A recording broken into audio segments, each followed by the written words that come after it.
Folks, Black Star Network is here. hold no punches. I'm real revolutionary right now. Support this man, Black Media. He makes sure that our stories are told. Thank you for being the voice of Black America, Roland. Stay black. I love y'all. All momentum we have now, we have to keep this going. The video looks phenomenal. See, there's a difference between Black Star Network and Black-owned media and something like CNN. You can't be Black-owned media and be scared. It's time to be smart. Bring your eyeballs home. You dig?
Today is Tuesday, September 19th, 2023, coming up on Roland Martin Unfiltered, streaming live on the Black Star Network. The White House says state-run land-grant HBCUs are owed nearly $13 billion. Education Secretary Miguel Cardona and Ag Secretary Thomas Vilsack sent letters to 16 governors discussing the gaps in funding at these black schools. Conservative judicial activist Leonard Leo is under investigation for his efforts to install judges in federal courts, including the U.S. Supreme Court.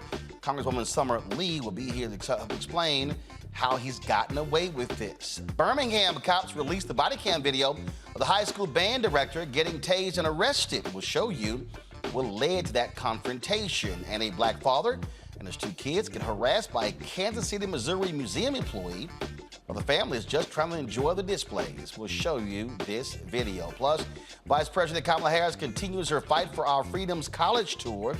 We'll show you what she said to the Pennsylvania's Reading Area Community College students. It is time. And also, of course, we'll also have for you folks my interview with Liberian President George Weah. Elections are set to take place next month, and so we'll show you that conversation. It is time to bring the funk on Roland Martin Unfiltered on Black Star Network. Let's go. He's got it. Whatever the miss, he's on it. Whatever it is, he's got the scoop, the fact, the find.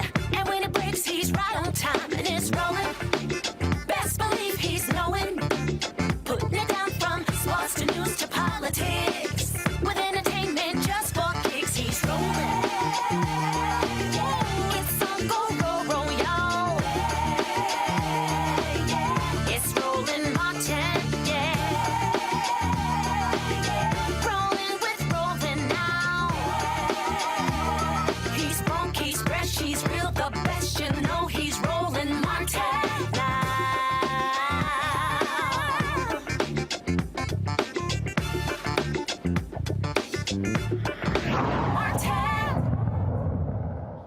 Folks, we've been covering the story dealing with the Alabama redistricting case, of course, and how the Supreme Court kicked it back and how Alabama has defied the U.S. Supreme Court because they want them to take another stab at it. Now, there was an investigation that was done that breaks down how conservative activist Leonard Leo, formerly head of the Federalist Society, the same guy who's gotten $1.6 billion from a conservative billionaire to essentially use that money any way he wants to. This now has resulted in, again, this dark money being used to fund many of these legal battles taking place all across the country. Well, based upon some recent reporting, what we are now seeing is how all of these things are linked together. Now, what's also amazing in the story that's being reported is that these conservatives, they in essence have said to one another that they've gotten the heads up that Brett Kavanaugh is likely going to switch his vote and likely side with them to keep from having to create a second black district. What their goal is to invalidate Section 2 of the Voting Rights Act. Joining us right now from D.C. is Pennsylvania Congresswoman Summer Lee. Glad to have you on the show. This story, Congresswoman, I actually haven't been able to hear any of what's been happening right now. Congresswoman, can you hear me? I can hear now, but this is actually the first thing that I've been able to hear. Okay, all right. We started. Okay, not sure. This is in typical Zoom 2023 era. That this is the first thing that I can hear. All right, so can you hear me now? I can hear you now. Got it. Okay, so we got you. All right, so this story that people have been talking about that details these various conservative efforts to impact the court. What really jumps out in this story is this notion that they essentially have gotten the heads up that Brett Kavanaugh is going to rule in their favor. And so Alabama, when they hear this from this Virginia law firm, so their whole deal is perfect. We're just going to completely ignore the Supreme Court, pass new maps, and hope and appeal this thing all the way back to the Supreme Court to get a second bite at the apple. So when you have these people who say you should not have more oversight of the courts, we literally have a Supreme Court now that is bought and paid for by conservative billionaires. Yes. And it's that open. This is no longer, a covert mission. This is over at this point, right? We have a Supreme Court justice who is sending signals, smoke signals, carrier pigeons, however they get it. They're getting it directly from a Supreme Court justice who is also paid off or bought, by the Federalist Society, by Leonard Leo, and they're now making and taking actions with that in mind. Right. So we know that this is going to lead or can lead to further erosion of the Voting Rights Act. Like the implications on black folks, on black communities for this, are immeasurable. And yet we can see, we've seen and we've heard the stories about before this case, we heard the stories about Alito being flown out. We've heard the stories about, Clarence Thomas and all the gifts that they're getting. We heard about how, these what folks are calling sugar daddies, right, are giving openly and explicitly to Supreme Court justices who are supposed to be the model of ethics. They're supposed to be, they're supposed to uphold, justice, and justice is supposed to be blind, but here we have folks who are unapologetic in their unethical behavior. And what still is baffling to me is to have these members of Congress who believe that the Supreme Court should just be self-governing, where they don't have to abide by ethics rules. You've got Justice Samuel Alito writing op-eds in the Wall Street Journal saying that, no, we're fine. You got Clarence Thomas, who now all of a sudden is reporting trips and then going, oh, well, I got advice from a friend and I have to do that. I mean, what's crazy to me, these are 9 unelected people, serve on the highest court in the land. Their decisions are final. And there's this brazen attitude of, we don't have to tell y'all a damn thing. who we hang out with. We could take free trips, private planes, yachts, things along those lines. And, oh, trust us, we're impartial. First of all, Brother Roland, I don't believe for half a second that there are members of Congress who actually believe that the Supreme Court should not have any oversight. What we're seeing right now is a decades-long effort from Republicans, from right-wing activists to have a court stacked in their favor. And because it's operating, doing exactly what they've been wanting, eroding protections for LGBTQ plus people, eroding protections for Black folks, making it harder for Black students to go to school, making it harder for folks to vote, democracy reform, because they're actually doing all of these things that they've wanted, that they've been asking for. Now, all of a sudden, they don't believe that the Supreme Court needs any oversight. They don't believe that there are any ethics violations when folks are literally being flown out and they're spending time on yachts with people who will know and influence the outcome of their cases. If this were a liberal court and they were doing things like accepting luxury gifts, we wouldn't hear the end of it. If this was a court that was ruling in favor of civil rights, of rights for Black folks, this would not be the reaction from the right court. So what we have to talk about is their hypocrisy. And we can never take our feet off the gas when we talk about their hypocrisy, because they'll tell you one thing and they'll say one thing out loud and then they'll do another thing. And even if we see them, they will keep saying it until people believe them. This is the story. It's from alreporter.com, and the headline says, "Dark Money, the backstory of Alabama's redistricting defiance," and by Bill Britt. And it is stunning, anybody who reads this story and they go through it and you see it, and you see what is clear, what is brazen, where these conservatives literally, how you have the paying of money to Jenny, to Clarence Thomas's wife, and how that's being circumvented, literally hundreds of thousands of dollars. And then how Leonard Leo is using all of these different organizations and shell groups to funnel money to various individuals. And then, like, here's a perfect example. It says here, go to my iPad. In addition, there now appears to be a significant connection between Alabama's post-Milligan map redrawing process, Leo's powerful national dark money network, and Kavanaugh. The tangled web of previously unreported ties centers around Marshall, Alabama Solicitor General Edmund LaCour, dubbed the architect behind Alabama's voting rights defiance, and the D.C. area law firm Consovoy McCarthy, the firm founded by William Consovoy, a now deceased former clerk to Justice Clarence Thomas, who represented Shelby County in Shelby County v. Holder. In Shelby County, the Supreme Court invalidated Section 4 of the Voting Rights Act and this vital pre-clearance provision, and it goes on and on. The thing that is crazy, do progressives understand what these folks are doing?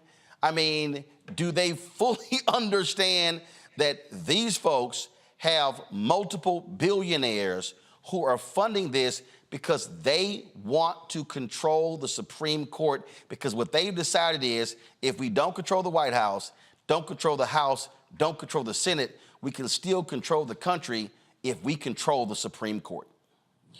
I'm going to speak for a progressive. I'm going to speak for me. And absolutely progressives understand this. Progressives understand this more than other people because we are also being attacked by the exact same entity to keep us out of office. When we think about the influence of dark money, we're talking about the Supreme Court. But this isn't the only place where we're seeing that influence. We're seeing that influence on Congress, on local and state government, and it's almost certainly tied to the exact same people. Paul Singer, who is one of the folks in this dark web, this tangled web that we're talking about, is also in the tangled web of keeping progressive Black women out of Congress. This money that's coming in is only tangled and only a tangled, dark, deep web because we don't have transparency, because we don't have protections since imposed in Citizens United, and that is intentional. If we can't track where people are giving their money, where we can have organizations, super PACs, whatever it may be, who are able to collect money from billionaires who don't ever have to disclose, who don't have to be in the open with their hatred, don't have to be in the open with their racism, but can still make moves, can still pull strings. We're seeing these connections all throughout our government and throughout our system. But people don't want to talk about, money and politics when we talk about democracy reform. But this all impacts Black people. If we can't get Black folks into the Senate, into the United States Senate, then how are we going to confirm judges who care and understand how important getting dark money out of the Supreme Court is going to be, right? So these things go hand in hand. Last question for you. When I try to talk about judges and how critically important they are, people sort of gloss over. There are a lot of African Americans who say, well, I want to see this. And I keep saying, you could ask for a whole bunch of stuff, but don't think for a second that even if you get it, if it gets passed by Congress, you're not going to have some white conservative group sue to stop it from happening. Yep. The money going to Black farmers. And we can go on and on and on in what we're seeing. We're now seeing Ed Bloom. They've dropped their lawsuit today suing West Point because the Supreme Court did a carve-out in their affirmative action decision saying that it's in the national interest to continue affirmative action at the military academies.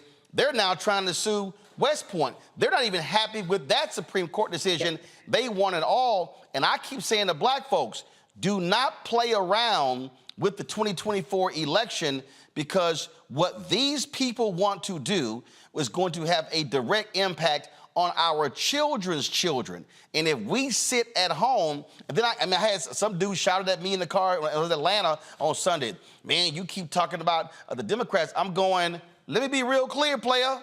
I said, if the right wins the White House and wins the Senate, Clarence Thomas, Samuel Alito, they gonna retire. They want to lock down. And matter of fact, you may have one of those liberal justices retire. They would love a 7-2 hard right Supreme Court and go appoint some other 45-year-old who's gonna be there the next 40 to 50 years. And that's been their play the entire time. For decades and decades and decades, the Republican Party has been meticulously implementing their judicial strategy. Went over and appoint people, extreme conservatives, to federal bench, younger and younger, because we know that these folks serve longer. That Trump was able to get as many appointees is unprecedented and truly unfortunate. But we know that Black folks are going to be the first and hardest impacted, and have already been, will be again in 2024 if we get caught slipping. Affirmative action was the first big hit that we've taken, but it wasn't a surprise. It was no more a surprise than Roe v. Wade. These are things that they've explicitly said they're coming for when they get the seats. They said they're coming for it if we win, and we keep turning a blind eye. But on the same token, we also need the Democratic Party to create urgency around that. Yep. Make the stakes known in Black communities. And you can do that by supporting Black candidates who speak their languages. We can't just say that we want Black folks to come out and show out without showing them that we are going to support people who understand them, who walk their walk and talk their talk. We can do both at the same time so that we can make it easier for Black people to feel invested, to feel like they have a vested interest. But there's more to come. There's absolutely more to come with the Supreme Court. There's more to come if Trump is in office. So we have to make sure that we're covering all of our bases in educating and empowering the electorate and in expanding the electorate. We found women who are galvanized now because of the fall of Roe.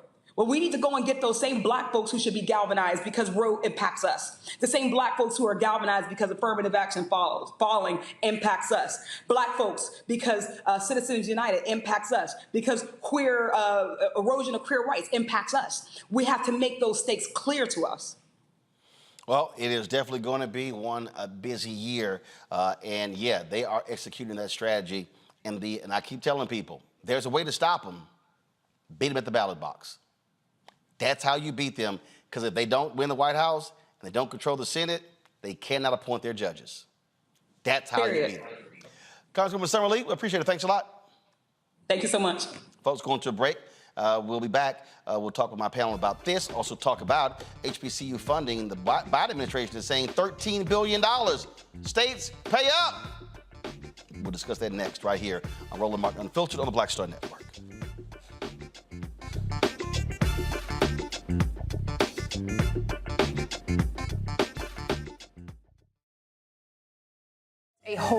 seen a white nationalist rally that descended into deadly violence. White people are losing their damn minds. An angry pro-Trump mob storms the U.S. Capitol. We've seen shooting. We're about to see the rise of what I call white minority resistance.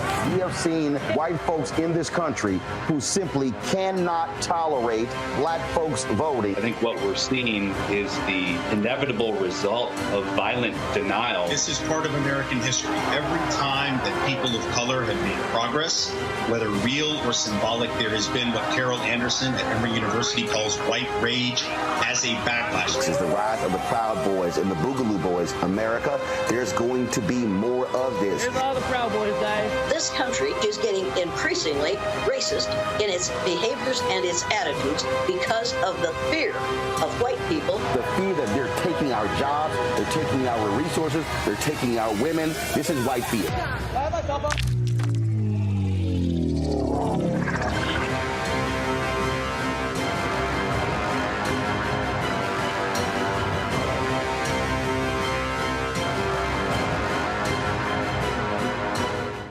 Deborah Owens, America's Wealth Coach. And on the next Get Wealthy, you'll meet Jandy Turner, who took her love of sports, expanded her network, and created a thriving business. I settled on developing a golf event planning business, which in and of itself has been very viable for me. One of the things that I've learned from producing hundreds, if not thousands, of golf tournaments is that business gets done on the golf course. All on The Next Get Wealthy, only on Black Star Network. Hi, I'm Jo Marie Payton, voice of Sugar Mama on Disney's Louder and Prouder Disney Plus, and I'm with Roland Martin on Unfiltered.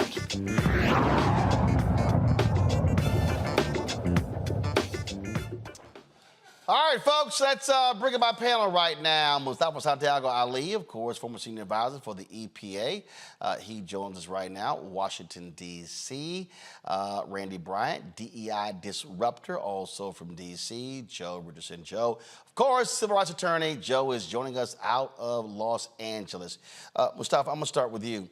All the people who are watching and listening, I'm like, y'all, this is real. This is not practice. This is not a drill. What the right wing is trying to do, they literally have the Supreme Court in their pocket. They control Clarence Thomas. They control Sam Alito. They control Brett Kavanaugh. They control them, these billionaires. Clarence Thomas has changed his position on one case to help one of these billionaires. The only way to stop these people is to not let the Republicans win.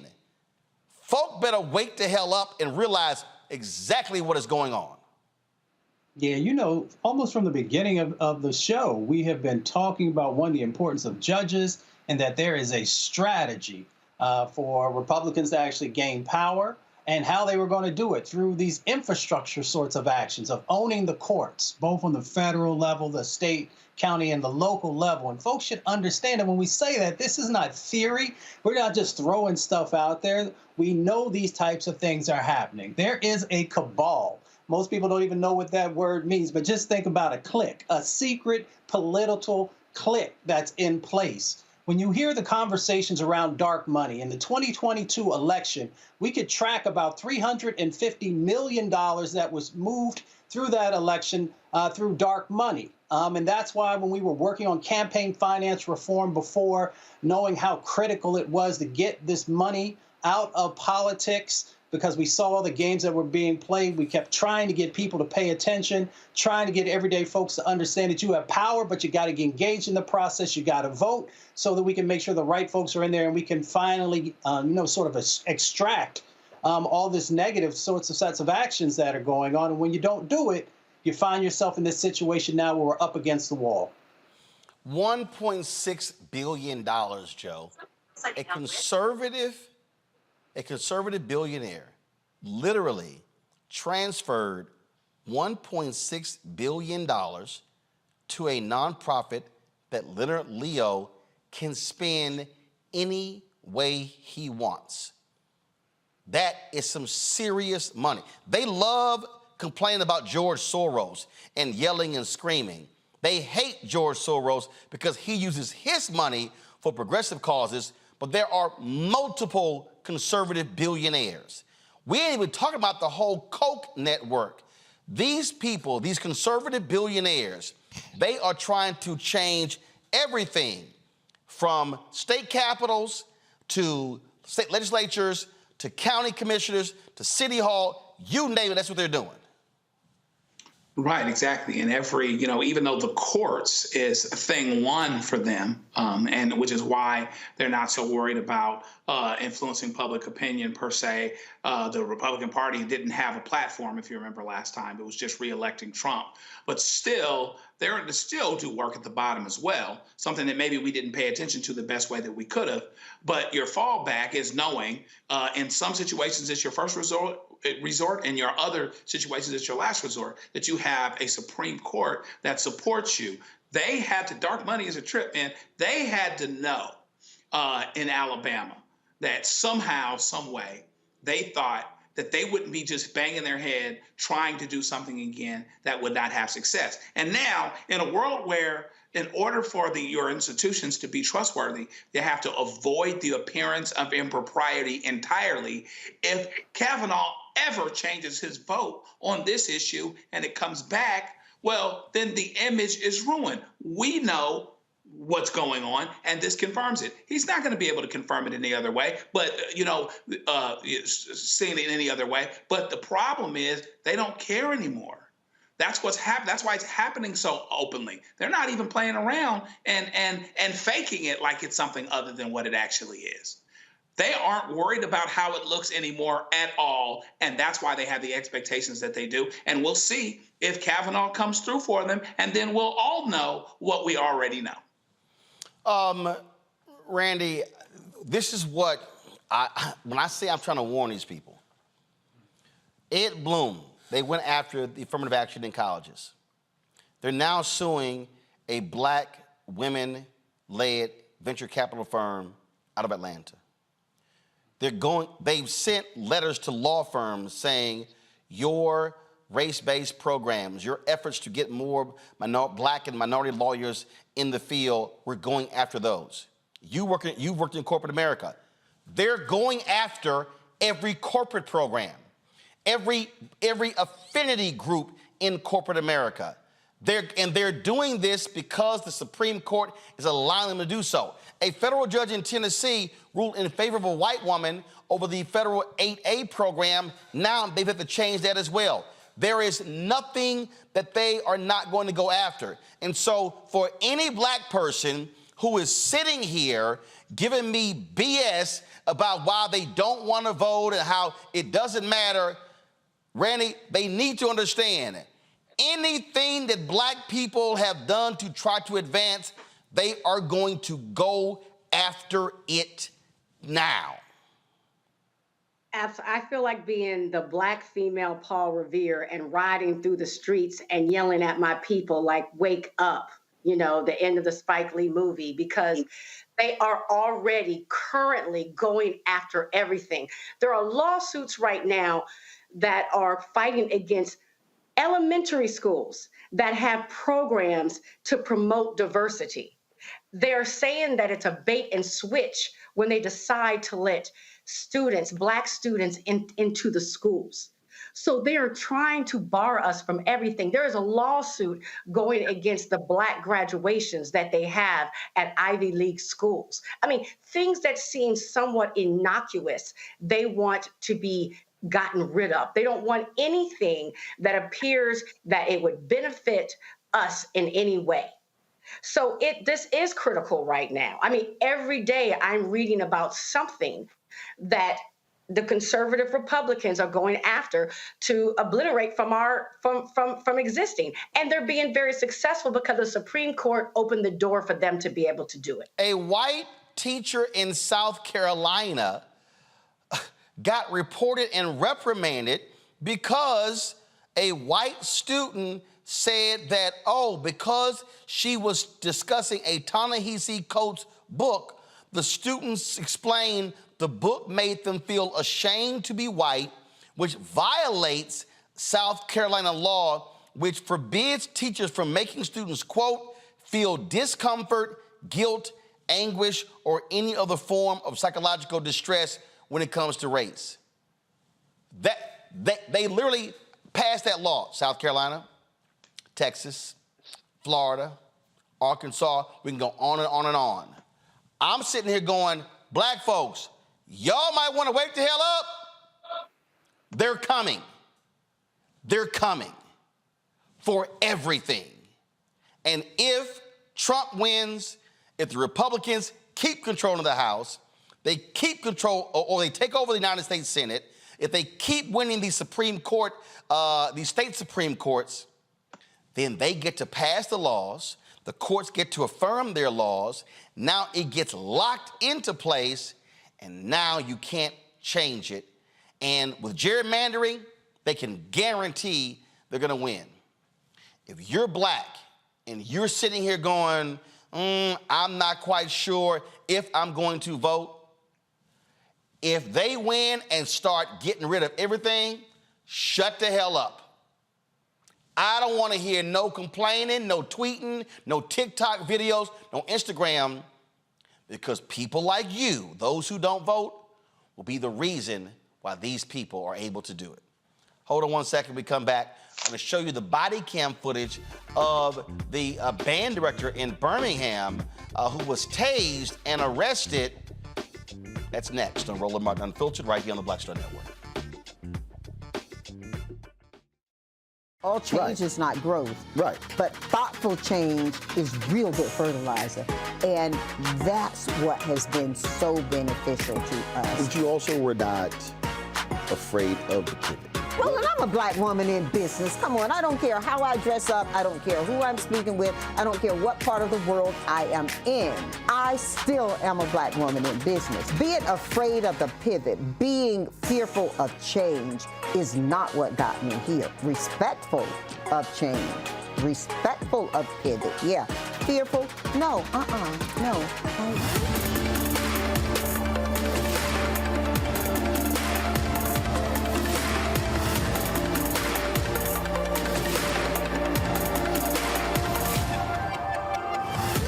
When you talk about blackness and what happens in black culture, we're about covering these things that matter to us, speaking to our issues and concerns. This is a genuine people-powered movement. There's a lot of stuff that we're not getting. You get it, and you spread the word. We wish to plead our own cause. Too long have others spoken for us. We cannot tell our own story if we can't pay for it. This is about covering us. Invest in black-owned media. Your dollars matter. We don't have to keep asking them to cover our stuff. So please support us in what we do, folks. We want to hit 2,000 people, $50 this month, raise $100,000. We're behind 100,000, so we want to hit that. Y'all money makes this possible. Checks and money orders go to P.O. Box 57196, Washington, D.C. 20037-0196. The Cash App is $RM Unfiltered. PayPal is R Martin Unfiltered. Venmo is RM Unfiltered. Zelle is Roland at RolandSMartin.com. What's up, everybody? It's your girl, Latasha from the A. And you're watching Roland Martin Unfiltered.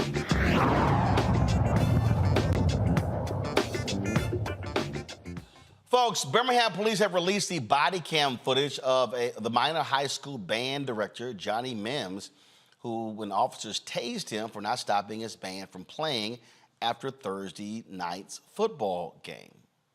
Check it out.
going to jail. He's going to jail.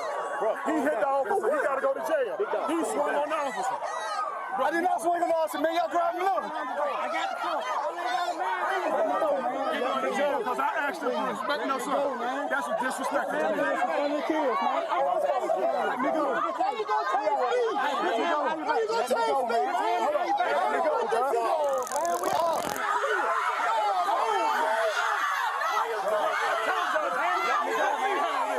me go, bro.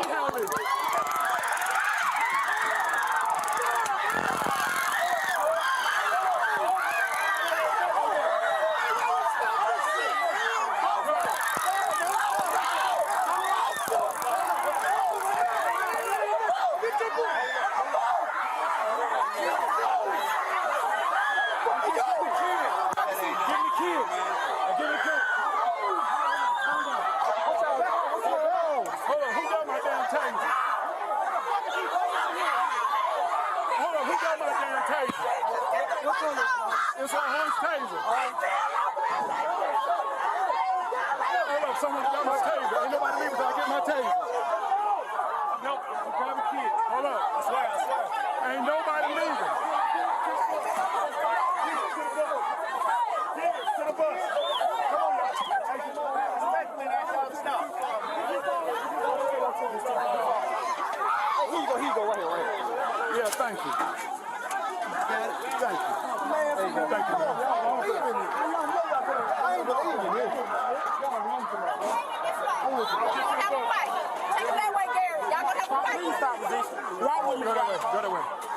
All right, so allow me to unpack this. So yesterday, I talked with Mims and his attorney on yesterday's show.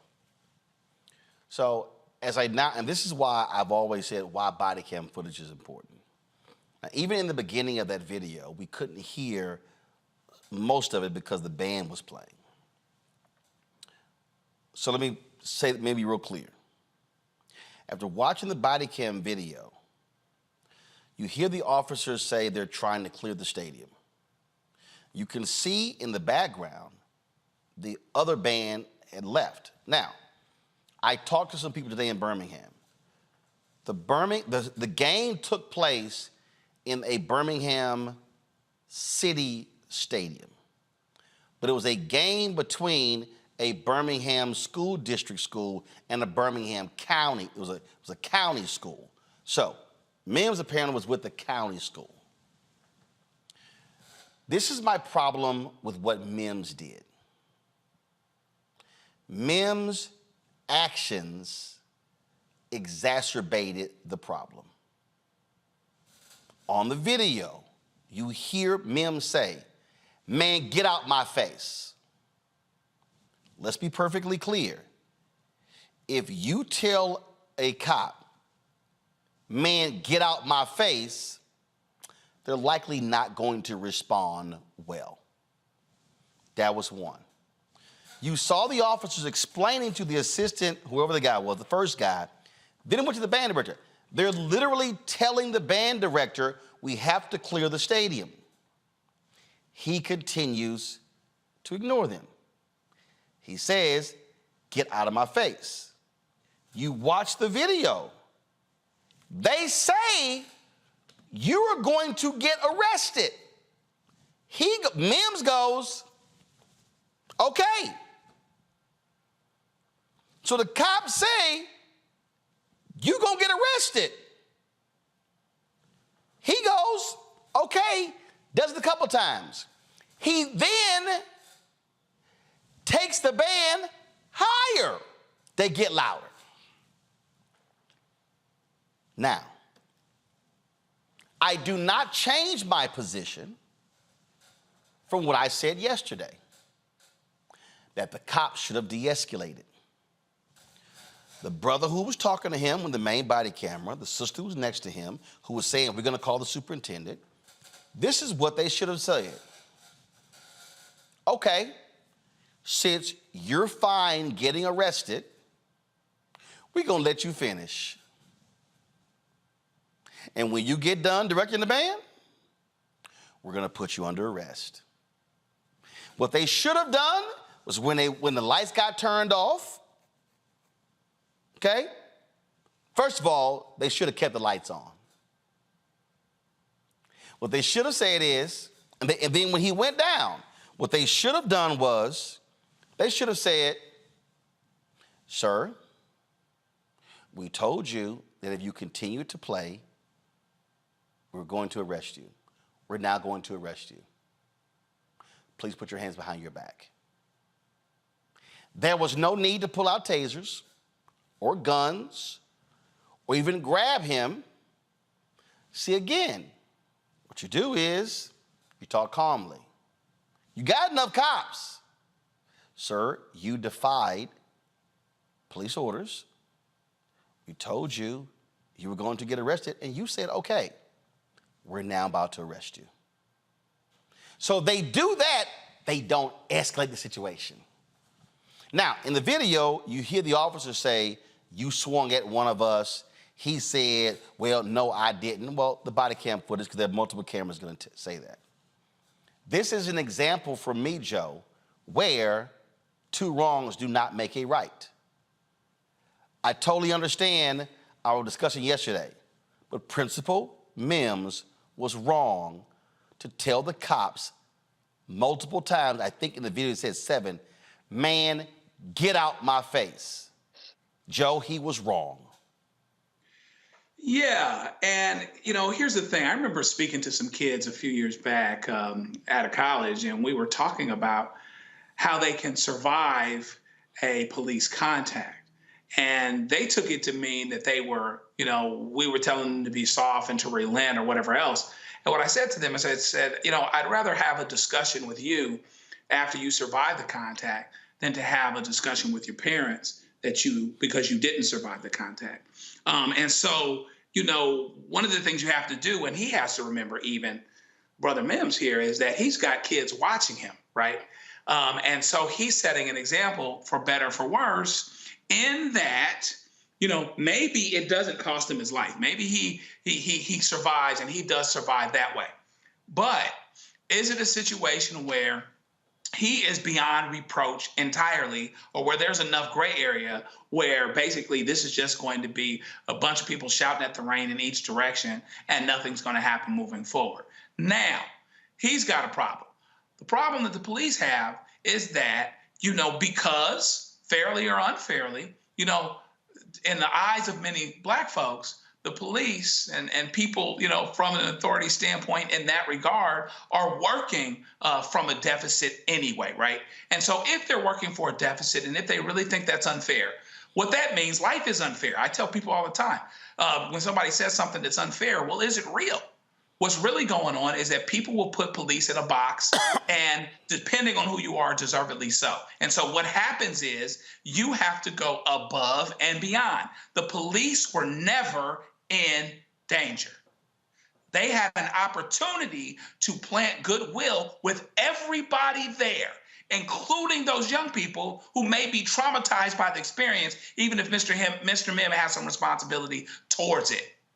And they blew that opportunity. They weren't in any physical danger.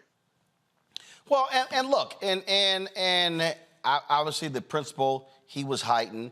This to me again, Randy, is where if you're the cops and you see you're dealing with an agitated person, you then don't get agitated as well. But again, seeing the video here, and I'm taking into account the conversation yesterday, the band director was wrong. The band director should not have said, man, get out my face.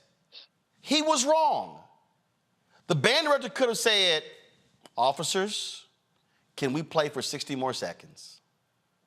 No, he didn't do that. He was disrespectful to the officers. He was wrong.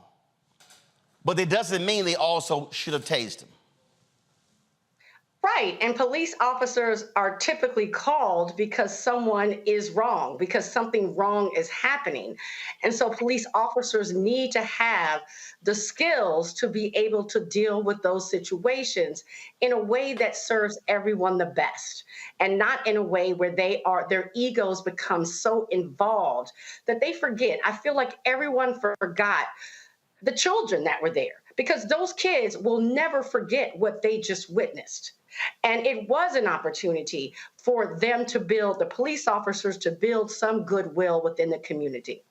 I could not help but to think, although the band director was wrong and could have handled it better, my mind goes to, why is he acting this way? Why is this so important to him? Right? And so I just wonder, and as a person who has been at schools where I was in like one of only Black children, and then the absolute reverse, I wonder, because I believe there's so much focus on killing Black joy, right? And that if there's a school up the street that's predominantly white and those bands are able to play a little bit later, but here you have this brother trying to, the kids were clearly enjoying what was happening. It was a good activity that keeps them out of trouble. And it always, like, our joy has to be shut down and policed. But here's the deal, though. Again, Mustafa, first of all, and again, I get it. First of all, I can't tell you what neighborhood the stadium is in. I can't tell you what the conditions are outside. But here's the deal, and I've been to a lot of high school games. And it's very simple. If it's time to go, it's time to go. I get the fifth quarter. I totally get it. I fundamentally believe, and I've asked the question, I've not gotten the answer yet. Does the Birmingham Independent School District have a policy that states once the game is over, we allow the bands to play for a certain amount of time? That's the first question. What is the actual policy once the game is over? Now, I can tell you, when Beyonce's concert was over, they were like, time to leave the stadium. I've been to NFL games, NBA games. All right, folks, game is over. It's time to clear out. Those things actually happen. So, to avoid this in the future, the school district, the stadium, must have a clear, defined policy that's articulated to everyone in terms of how we respond. If the cops are supposed to clear the stadium as soon as the game is over, maybe they give people 10 minutes to sort of, high five and hug and whatever. But it's time for you to go.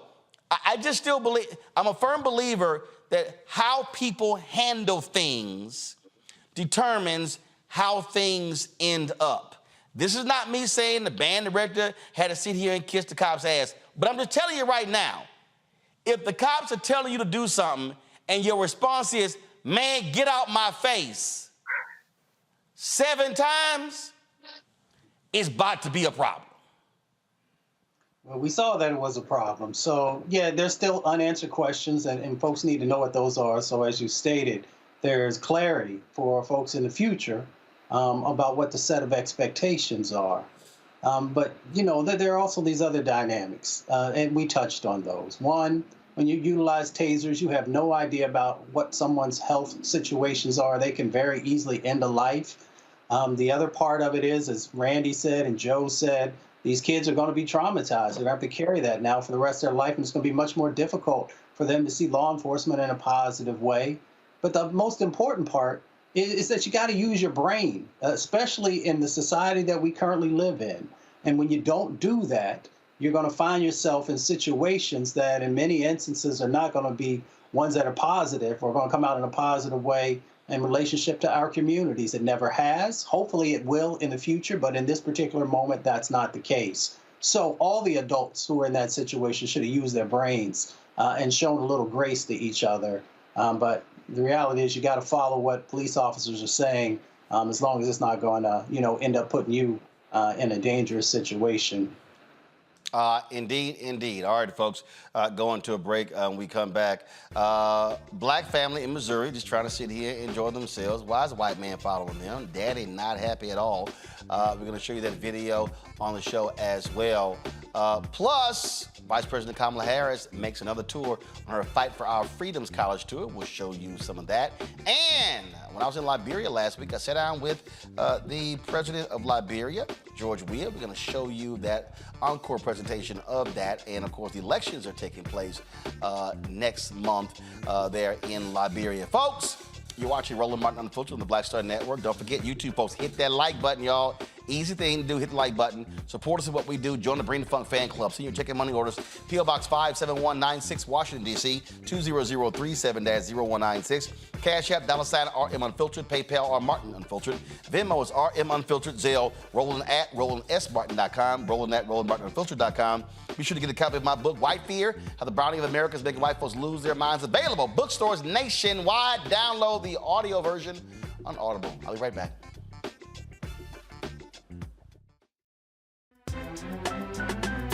I'm Faraji Muhammad, live from LA.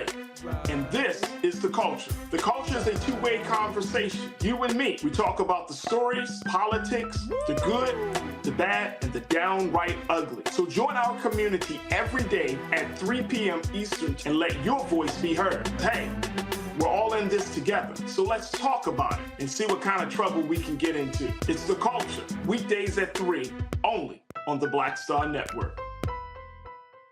Next on The Frequency with me, Dee Barnes. Producer, writer, and activist Drew Dixon joins us for an honest conversation about Black women and trauma, right here on The Frequency on the Black Star Network.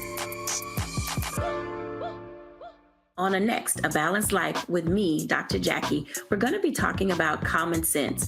We think that people have it, know how to use it, but it is something that people often have to learn. The truth is, most of us are not born with it, and we need to teach common sense, embrace it, and give it to those who need it most, our kids. So I always tell teachers to listen out to what conversations the students are having about what they're getting from social media, and then let's get ahead of it and have the appropriate conversations with them. On the next, A Balanced Life with me, Dr. Jackie, here at Black Star Network.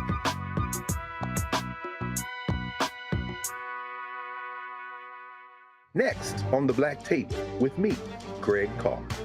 What do Deion Sanders, a lawnmower, and the phenomenon of invisible labor all have in common? They're all now part of, shall we say, a colorful lore at our historically Black colleges and universities. Our Master Educator Roundtable convenes to explain it all as we explore the good, the bad, and the downright ugly of one of Black America's national treasures. That's next on The Black Table, right here on the Black Star Network. Hello, I'm Jamia Pugh. I am from Coatesville, Pennsylvania, just an hour right outside of Philadelphia. My name is Jasmine Pugh. I'm also from Coatesville, Pennsylvania. You are watching Roland Martin Unfiltered. Stay right here. Black man in a museum in Kansas City, Missouri, just walking around with his two children, trying to enjoy the Nelson Atkins Museum of Art, exposed them to different things and said the young kids were exposed to being followed by a white man. Watch this. I think they're building a boat. I think they're building a boat. They're building a boat. This is old tombs, so people used to be buried in them tombs in there. See, like people be inside of there, they be buried. This is their tombs. This is their grave site. Slow down. Yeah, people will be buried in those. In their grave womb, you know, it's a tomb or whatever. Are you about to follow us the whole time, man? Are you about to follow us the whole time? Sir, I'm just making... I'm asking, I asked you a question. I didn't say nothing else. Are you about to follow me the whole time? Because if you're going to follow me the whole time, then give us a goddamn tour. I know how to control my kids. You asked me to make sure they don't run, I'm not going to do that. I said I know how to control my kids. You asked me not to make sure that they don't run, I won't do that. Now, if you're going to follow me the whole time, then give me a tour. Make it worth my while. Then otherwise, stop following me. I'm trying to enjoy the museum with my kids. Are you following anybody else that got kids? Because I'm not the only one here with kids. Are you following anybody else? Are you not going to argue with me? Because it do you no good. Because I haven't done anything. You roll your eyes all you want to. You look like a little girl. Tighten up, man. Tighten up. Like I said, if you're going to keep following me, go get your manager. Because like I said, it's all on film.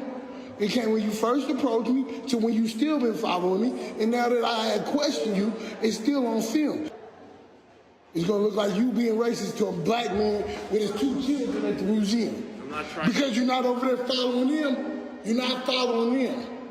You're not following them. They have a child too. They have a small child too. So, no, there ain't no excuse. Either you're being because I'm a man or you're doing it because I'm a black man. It's in both ways you're being different. I didn't do it that way. Okay, so are you about to give me a tour? Are you about to give me a tour? I can talk to you about some of the No. if you'd like, sir. If you're going to follow me around, then you better give me a tour. Otherwise, stop following me. Sir, Plain and simple. I'm hired here to keep track. Okay, but if you follow me one more time, I'm going to get your manager. So stop following me. Let's go. Randy told his ass, tighten up. And I love that he called his little butt out. And I love that my favorite line was when he said, if you're going to follow me, can you at least give us a tour? Make him uncomfortable instead of being uncomfortable. You have this father trying to educate his children and being harassed. It's absolutely unacceptable. When I was doing DEI work, I have trained 2 museums about this because museums at one point were seen as this hoity-toity only for certain types of people. And now that museums are trying to bring in all people, and because they are for all people, they have had to train the staff on how to ensure that you're not acting in this way and being discriminatory. I got a kick out of that one, Mustafa. My man was like, hey, you gonna give us a tour? He said exactly the right thing. He's like, if you're going to take up my time, you're going to be in my space, then make yourself, utilized in a positive way. The reality of the situation is that there are still some who do not see the value in our participation, whether it's in a museum or a number of other locations. They don't feel that those are places for us. And we have to continue to push back. We have to continue, like this brother did, to call it out. But we also got to take it a step further, because I appreciate what he said, I'm going to talk to your manager, or I'm going to talk to the curator of the museum, because they need to know about this type of behavior so that they, as an institution, are also held accountable. There's one thing I cannot stand, Joe, is that following me around crap. Oh, yeah, that's not a good look at all. He came out on him and let him know what was what. I got a snicker out of the tighten up thing, for a second there too. But then he got right back where he's supposed to be in the matter at hand. Like, look, listen, hey, it is Missouri, so you can show me. Take me on a tour. You know what I mean? Take me on a tour if you're going to do that. And it looks like, I guess I didn't see it all, but it looks like his kids were pretty okay as well while he was talking to him or whatever else. They seemed like, they were okay. But, the kids are innocent, all right? And this is something they are exploring. They're asking questions. They're finding out things. They're seeing things that they haven't seen before. And the idea that this person would interrupt that in the name of safety, which he obviously connects with familiarity. And to Brother Mustafa's point, it's still this thing that this is yours but not ours, okay? This is ours but not ours. This is mine but not ours. It's really a shame, but I think he called it pretty well. I wonder if he sees him again, if he'd do it the same way. He's probably going to think twice about it. All right, y'all, hold tight 1 second. VP Kamala Harris continues her Fight for Our Freedoms tour. We'll show you what took place today in Pennsylvania. Also, the president of Liberia. We talk about the future of that country. We'll show you that as well. You're watching Roland Martin Unfiltered right here on the Black Star Network.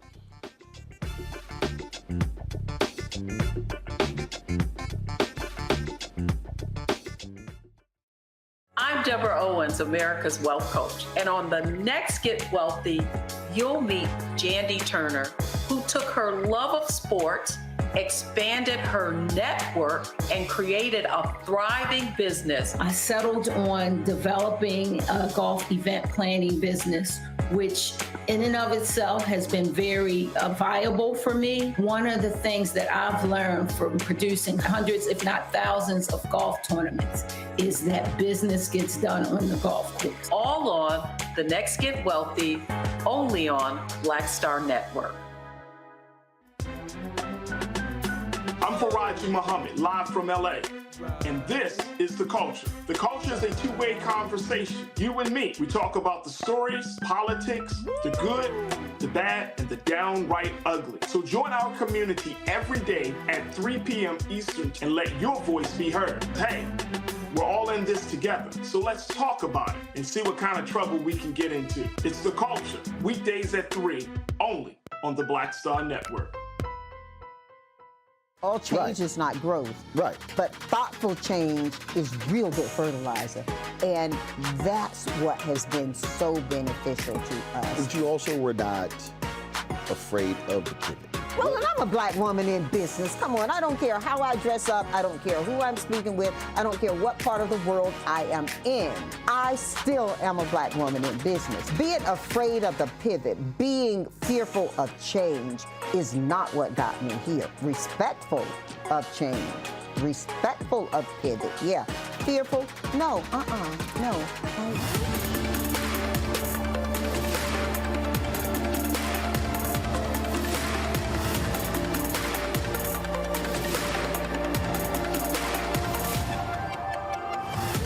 My name is Lena Charles, and I'm from Opelousas, Louisiana. Yes, that is Zydeco capital of the world. My name is Margaret Chappelle. I'm from Dallas, Texas, representing the Urban Trivia Game. It's me, Sherry Shepherd, and you know what you watch. Roland Martin on Unfiltered.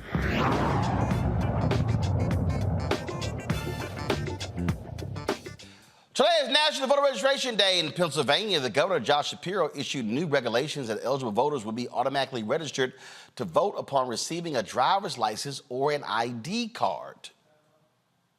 Pennsylvania, it is National Voter Registration Day, and today I am proud to announce that for the first time ever, Pennsylvania is an automatic voter registration state. That's right, from now on, when you get or renew your driver's license or an ID card at the DMV, you'll be registered to vote unless you choose not to. I made a commitment when I was campaigning for this office that we would bring automatic voter registration to Pennsylvania and break down the barriers for legal, eligible voters. This is a key step to make our elections more secure, adding important levels of verification to the voter registration process. And by expanding voter registration at our DMVs, we'll save taxpayers time and money, reduce the number of costly paper registrations, and streamline voter registration for Pennsylvanians. Look, this is common sense. You already provide proof of identity, residency, age, and citizenship at the DMV. All the information you need to register to vote. We're making our state government work better for the good people of Pennsylvania. No matter who you choose to vote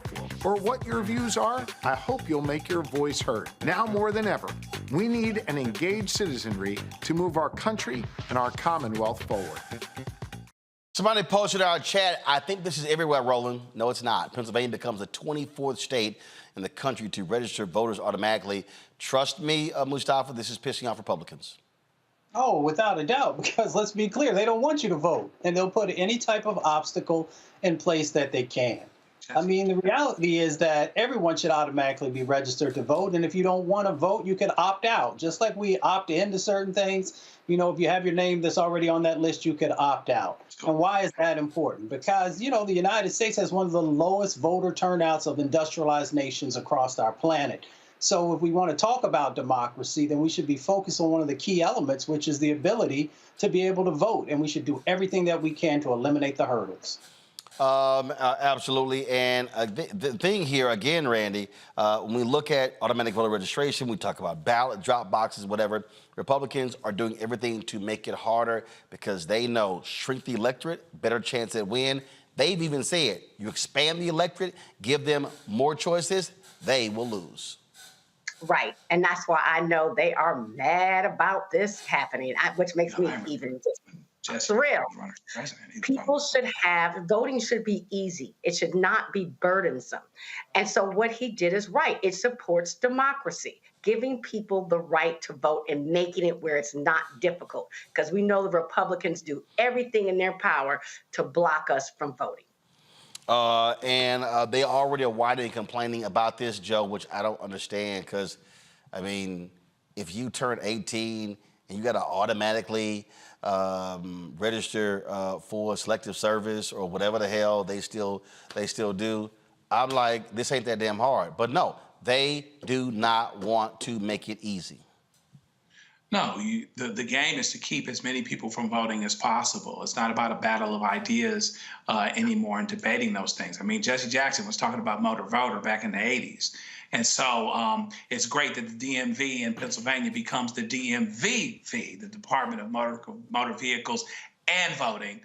This is absolutely a good look. And Pennsylvania is showing a good example of some tough contested elections where the Democrats have been able to win and been able to do some positive things in office afterward. And I think it's a good, hopefully it's a good omen for other states and a good example to follow. Folks, today, Vice President Kamala Harris was in Pennsylvania at the Reading, Pennsylvania Area Community College since it's National Voter Registration Day. She told the students why they must do their part to make sure their voices are heard. In 2020, we had a record voter turnout. Yeah. And in 2022, we had a near youth record voter turnout. Yes, so that's all y'all. So I'm assuming we have some people who voted for the first time here in 2020 and probably for the first time in 2022. And now we have people who are going to vote for the first time in our 2024 election, which is really exciting. Why is it so important that we use our voice? And how do we garner information to do so? So to your point, Annie, can I see a show of hands who voted for the first time in 2020 or in 2022? That's fantastic. That's fantastic. And by the way, today is National Voter Registration Day. So for everyone who is not yet registered, please use the celebration of today as a way to get registered. And I also want to give a shout out to the governor because today they have announced that when you renew or when you apply for your driver's license or state ID, you're automatically registered to vote. So let's make sure, right, that we let everybody know. And to your point, so here's the thing. First of all, when I think about what happened in 2020, it always is that people will say about younger people, they're not going to vote. Oh, your vote won't matter.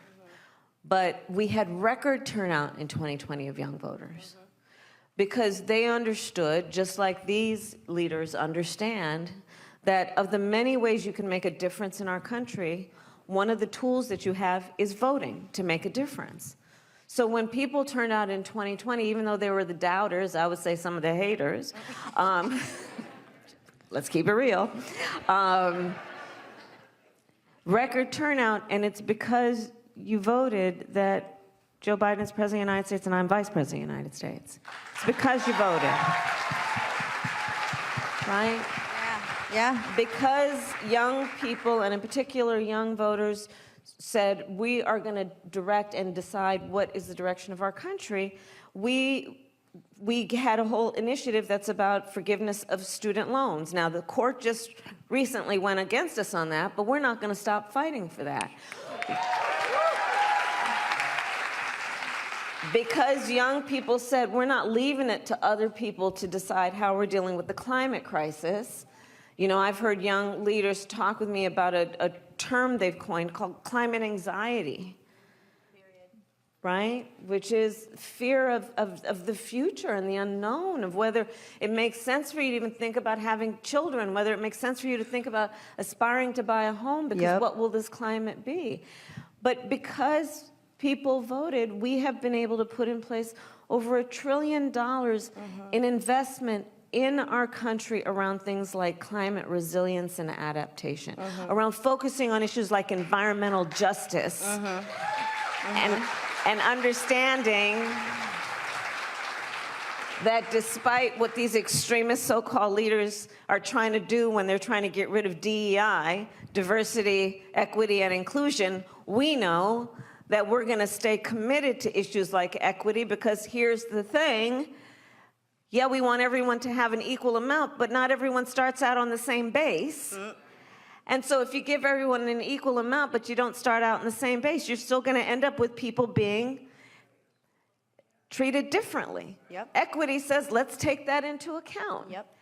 And young voters and young leaders are then in a position, and have been, to fight against these extremists who try to say things like DEI are bad, because they don't want to have a conversation about equity and inclusion and have a conversation that's about saying, well, as a leader, can you pay attention to who's not in the room and then figure out a way to invite them in? Thank you. And leave the door open? Yeah. I mean, in low-income areas, Latinos make up about 15% of the voting population, and we only showed up to about 10% of the polls. 1 in every 4 youth are now Latino. Yeah. And there's so much of a divide there of what you're saying. Like, how do we encourage our youth to come show up to the polls and get excited about it? Well, one is that we have to really remind each other, and to all the young leaders here, there is no better way to lead than to do it as a peer, meaning we can talk with young people about what they need to do, but when you are talking to your peers about how you know it makes a difference, your leadership is so powerful. And so talking with our peers and family members about the fact that when you vote, it actually determines whether the person who is holding elected office is going to fight for your freedoms and rights or not. Whether that be the freedom that you should have to just be free from attack, free from hate, free from gun violence, free from bias, free to love who you love and be open about it. Free to have access to the ballot box without people obstructing your ability to exercise your civic right. Yep. To vote in terms of who will be the people holding elected office and leading your country. All of these things are at stake. Love all these folks who keep saying, and I had people tell me this, Mustafa, I never see the vice president. She ain't out here. And I literally said, Vice President Kamala Harris is, I mean, I think back to really me paying attention to politics since 1980. She has been the most visible vice president in my lifetime. I'm like, if you ain't see what she doing, your ass ain't paying attention. Well, my grandmother says you see what you want to see. So let's just be clear that there are some who don't want to see how active she has been, how committed she has been, and that she would make an excellent president if the opportunity arises.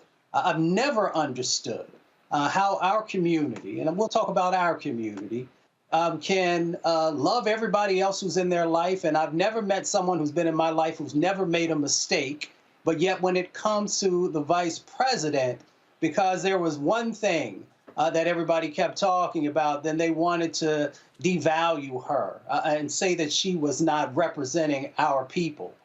Every time that I've talked to her, every time I work with her, the first thing she was always concerned with was, how will this impact our communities? How will this uplift our communities? So we need to really understand the value added that she brings to the political scene, but also to everyday people's lives, and start to rally around our own, because other people rally around theirs when given the opportunity. It's time for us to do the exact same thing. And that doesn't mean that we agree with everything, but that means that we work with the individuals. If they have gaps, then we work with them to address those gaps. If they've fallen short, we work with them to help them to understand how to make sure that they're making the strides that we are expecting. But we should stop throwing our own underneath of the bus when they're doing everything they can to uplift our own communities. I just think, Randy, it's some folk who are scared to death, and I think it's two things also. this country is absolutely misogynistic, including for women. And I think a lot of the attacks on Vice President Kamala Harris, I think it's because she's a woman and because she's black. 100%. And when people say they don't see her working, I hope people are aware that mainstream media has never been kind to black folks and to women. So even when she's out there working, that's why it's so important, Roland, with your show, because let's not act like the mainstream media is going to give her her props or show what she's doing day to day the same way they would a white man. That's first, right? And so absolutely, because she's a woman, they don't want to give her any credit for what she's doing. And we need to be aware of that and surround our sister who is out there day after day. If you're paying attention, if you're watching your show, Roland, you will see how hard she's working specifically for us. I will say too, though, that people also need to understand the way government works. I get so tired of hearing people saying, well, what did Barack do? Or what did Kamala do? I think they think that people could just go inside the White House and say, you know what? This is what I'm doing, as if they're not checks and balances, as if laws don't have to be passed. I just don't think that people quite get the way government works. Joe. Kamala Harris got Joe Biden over the finish line.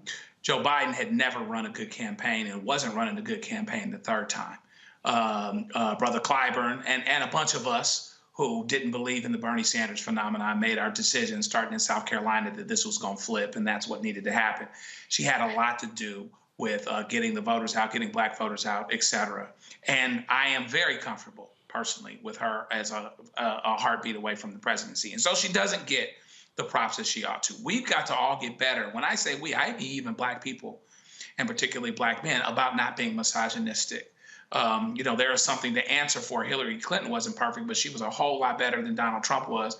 And, I've talked to some brothers in different spots who will just, reveal themselves and being misogynistic themselves. And so our vice president might get a bit of that. But what does she do? She just continues doing the work. I think she's going to be as important as she was previously. This tour she's doing right now is dealing with voting, is dealing with a lot of issues. It was great that she was in Pennsylvania at the time the governor did what he did. And so she'll continue to be important.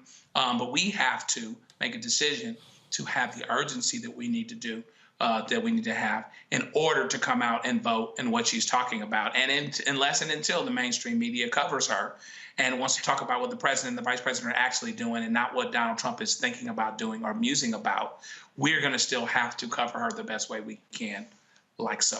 Yep. Joe, Randy, Mustafa, I certainly appreciate it. Thanks so very much for joining us on today's panel. Thanks a bunch. Folks, got to go to a break. We come back. I sit down. George Weah, president of Liberia, of that country. The election is taking place next month. You get to see our conversation next right here on Roland Martin Unfiltered on the Black Star Network.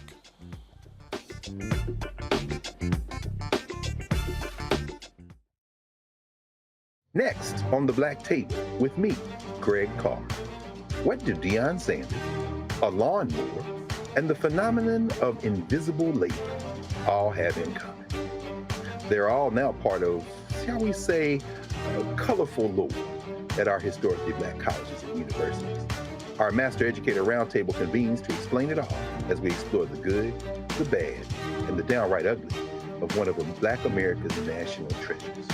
That's next on the Black Table, right here on the Black Star Network. Hatred on the streets, a horrific scene, a white nationalist rally that descended into deadly violence. White people are losing their damn minds. As an angry pro-Trump mob storms the U.S. Capitol, we've seen We're about to see the rise of what I call white minority resistance.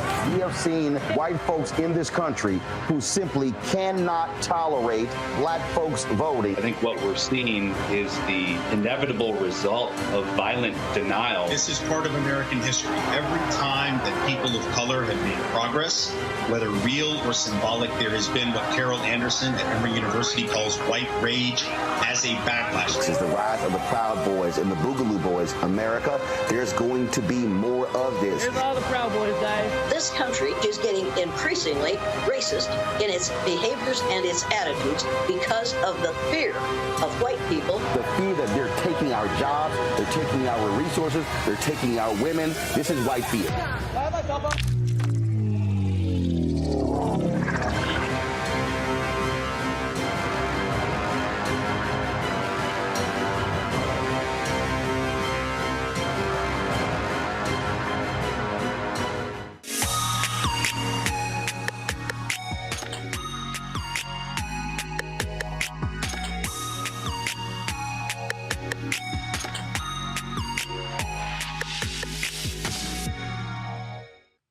In 2022, my Black Star Network team traveled to Liberia to celebrate the 200th anniversary of the founding of that country by formerly enslaved people of African descent from the United States. It was an amazing time. It was an opportunity for us to learn about the country, to see what has been going on in Liberia since the founding, but also since they had the devastating civil war that lasted 15 years. We sat down with a number of people, talked about the future of Liberia, including President George Weah. It was an eye-opening experience for all of us. President Weah, glad to sit down with you here in Liberia for your bicentennial. Martin, good to see you. Welcome. Let's start off with this bicentennial. The focus is not on Liberian independence. It's on the first enslaved people from America, freed enslaved folks, formerly enslaved, who came to this country. What do you want to achieve with this year-long initiative? What I think is the entire history of our country, how the indigenous and those settlers came. I think what we try to do is to let our people know that we are one people, and to keep the peace of our country, to understand that this is our land, not a particular people.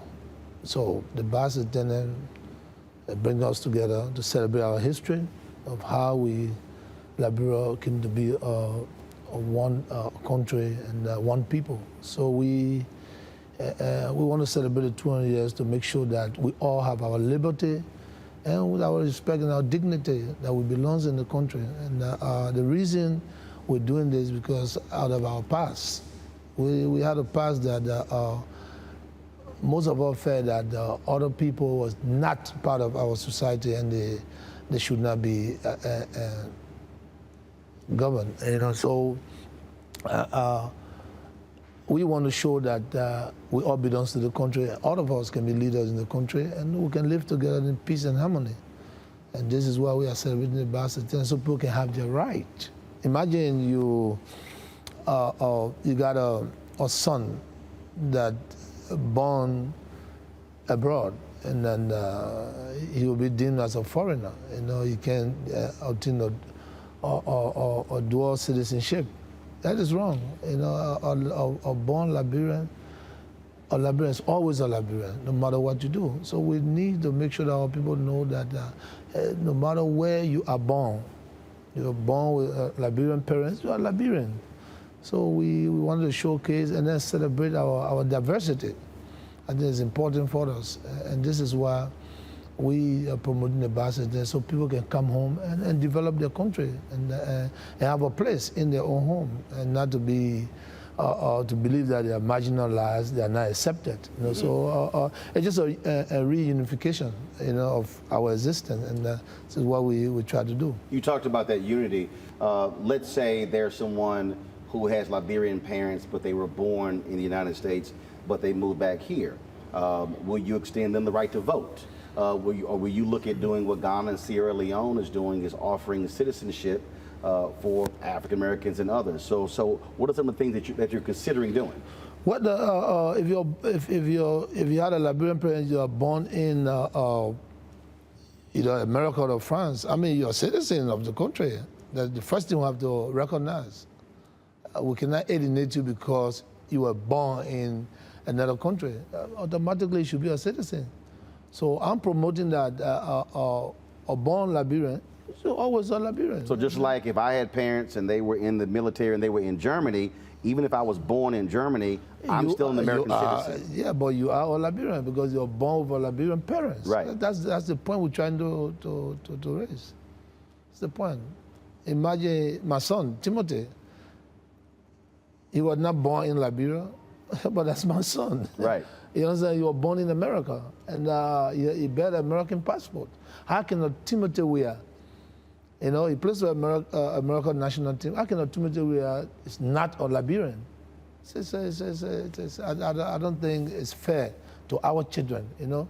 Our country, most people left here because of the Civil War. And they obtain citizenship everywhere, you know, for greener pasture. You know, but at the end of the day, they have to obtain a visa to come here or get their second passport. And some people are hiding their passports. You understand? You shouldn't be hiding. You should bear a Liberian passport and the country that you're from. I think it's the right thing to do. That's, we talk about rights, human rights. That's their right, the right of their forebears. Your thoughts about extending citizenship to others in terms of wanting them to make Liberia home, again, similar to what Sierra Leone and Ghana has been doing? Yeah, we're trying to do so. And this is why we proposed the dual citizenship the other day. And I will hope that our people accept that because it's important. It also builds our economy.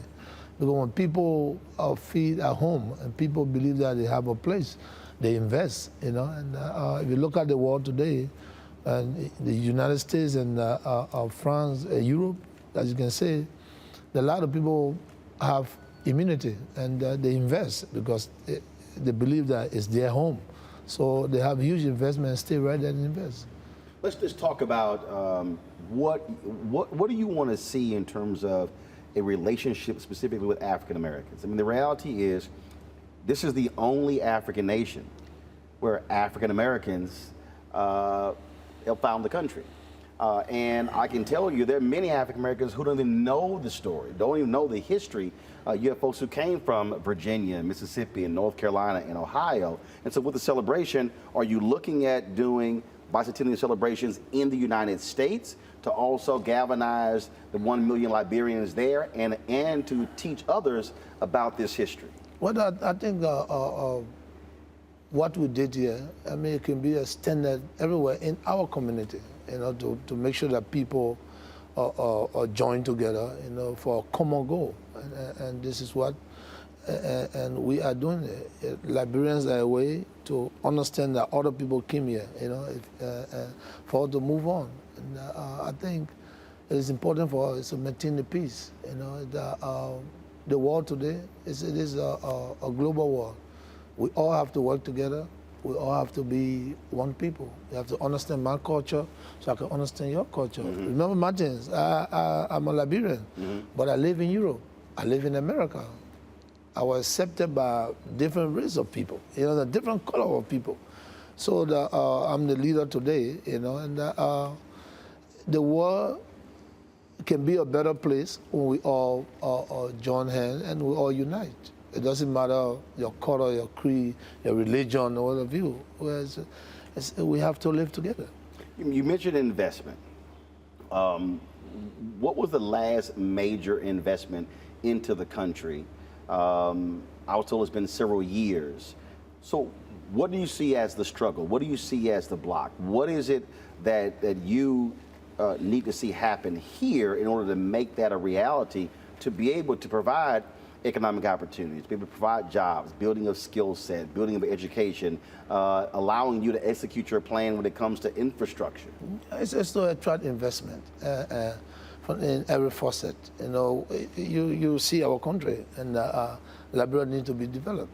Liberia needs to have a rural connectivities.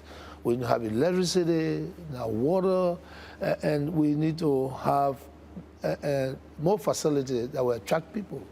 Was there anything that's hindering that? Say that? Is there anything that's hindering that, that's preventing that from happening? What is happening just bit by bit, and I believe that with rule of law, and respect for human dignity and fairness, I think people will be attracted, they will come, and this is what we're doing. But we took charge already by making sure that we're building our roads and our infrastructure to make sure that it attract people, and that's the way we can build our economy. And if people are not attracted to our country, definitely the business will be scarce and opportunity will not be given to our people. You talked about connectivity. So whether you're talking about electricity, whether you're talking about roads. Road connectivity. I mean, you've got, as I talk to different people, they talk about beautiful beaches and surfing, but they say it's hard to get to. They say even this part of Liberia where you're from, they say it takes way too long to get there. Well, then you understand what I'm talking about, road connectivity. I came from the southeastern region, and then, of course, for so many years, during the rainy season, there's no access to good roads. And this is why we're doing our best to make sure that all of the road heading to our hinterland, it will be paved, and so people can get access to, and not just being in Monrovia, but to have access to the entire country and to get to our neighboring country. You got Ivory Coast, you got Guinea, next door. We need to go, we trade, but sometimes it's very difficult during the rainy season, and this is what we're pushing. We make sure that the proper agenda work for those that really need it, and this is what we're doing. What is that going to cost? What does that mean in terms of, have you studied, obviously you studied it, but even from a roads standpoint, how much do you need to make that happen? What I would say it's a huge investment, and it's a huge investment. I can't put a number on it, but I sure. Exceeds $1 billion? It should be more than that. For Liberia to be connected, it should be more than that. And we hope that our partners understands that and bring the companies, bring the resources, and help us to build this country. Let's talk about education, because I don't care where you go. That is a huge deal. You have a very young country. You talked about the war, average age being 19 years old. Also need to have skill set developed. And so what is your plan for this country educationally? What we have, we are doing our best to make sure that we promote the sector, educational sector. And Martin, this country is the oldest country, as I said to you. And today, more than 50 to 75 years in our sector. Today we have digital education. So it tells you that we are doing our best to make sure the sector works, because I believe in education. I've been in the country, never had the opportunity. I won't say go to good school, because every school that you go to, it depends on the person, Yeah, I never had the opportunity and then to complete school year. But I went away, pursue my career, my dream, to be one of the best athletes in the world. And after that, I went to school. So I know the importance of education. And this is why we're doing our best. Today, if you walk around, you see that all public universities are free today for children to have access to school. And because I believe in education, and this is why we're doing our best to make sure we promote this sector. Because every young person, every citizen has the right to education. But when it's not free, it's difficult, and this is why we give free education. And we're going to encourage every government that will come after us to make sure that Liberians go to school free. Encourage them. Whether it's a technical school or whatever, it should be free. Are you concerned about brain drain? Are you concerned about your young folks getting restless and saying, you know what, I don't see a future in Liberia, I need to leave. I'm going to go to Sierra Leone, I'm going to go to Ghana, I'm going to try to get to America. How much of a concern is that? And so what are you going to do to ensure that you're talented, you're smartest, you're most ambitious stay here to rebuild this country? Well, I think what I believe is not even leaving, because you can have an opportunity and go away, prepare yourself and come back. That's not the point of the promoting the education sector. The point of what I try to raise, they got some people here that will never leave. They're going to be here. And they might never have opportunity to go away. Those people are the people we have to make sure that we save. Those kids that people believe that they don't have any future, that's the future we have to touch. And this is why we have to make sure we got technical school, we got free school, so they can be encouraged to go to school. And that's what I'm trying to say here, and the point I'm trying to raise. I had an opportunity to go away.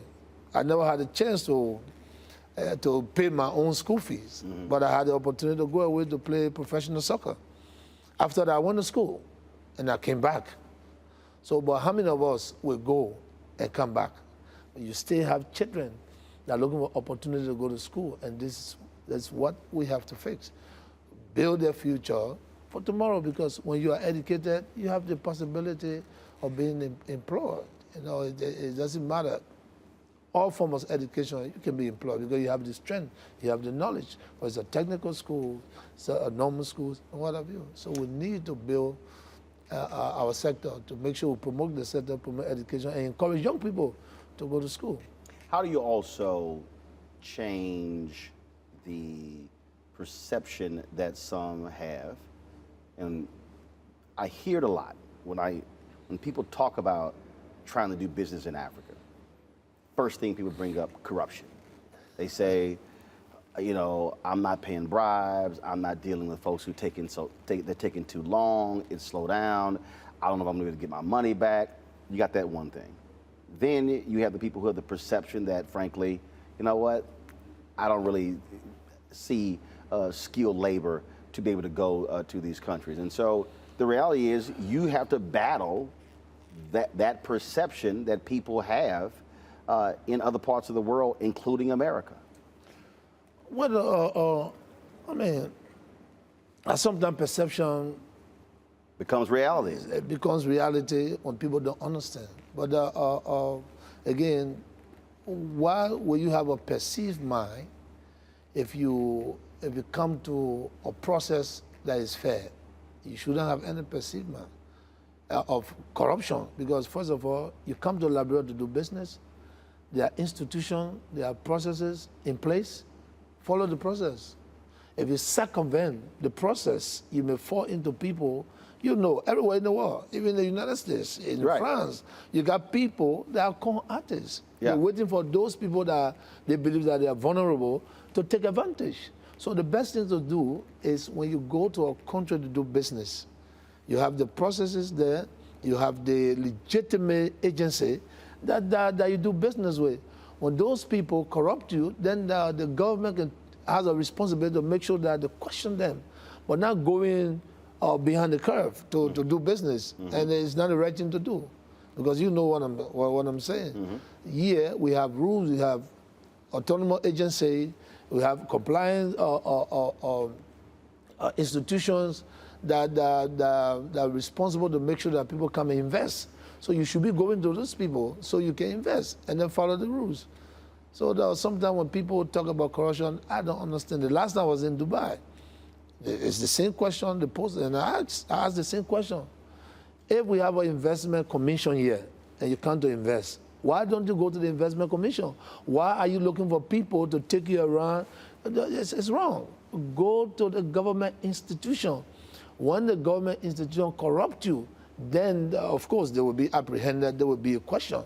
Then you can go and say, well, the country is corrupt.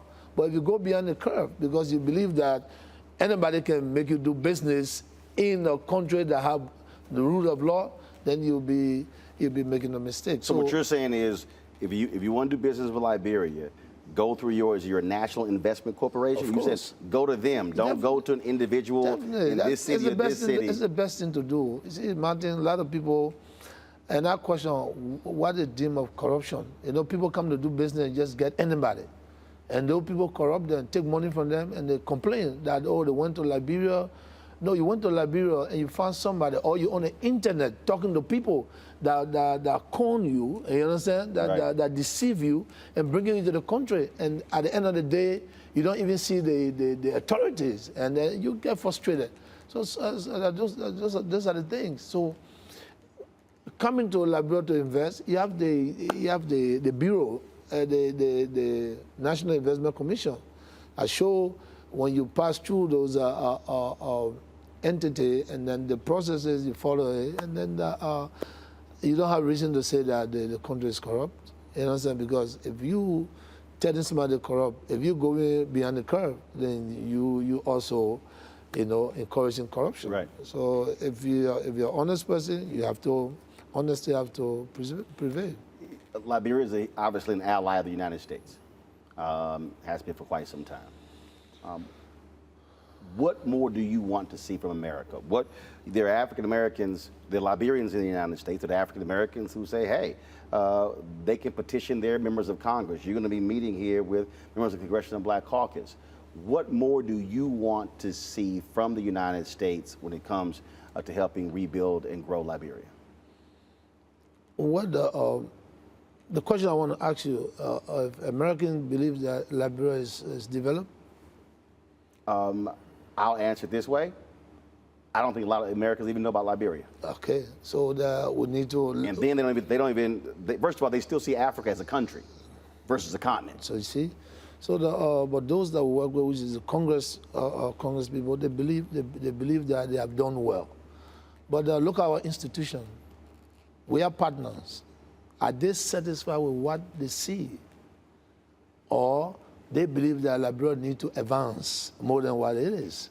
Security, or the rule of law, and what have you. We are prepared, we are willing to work with them.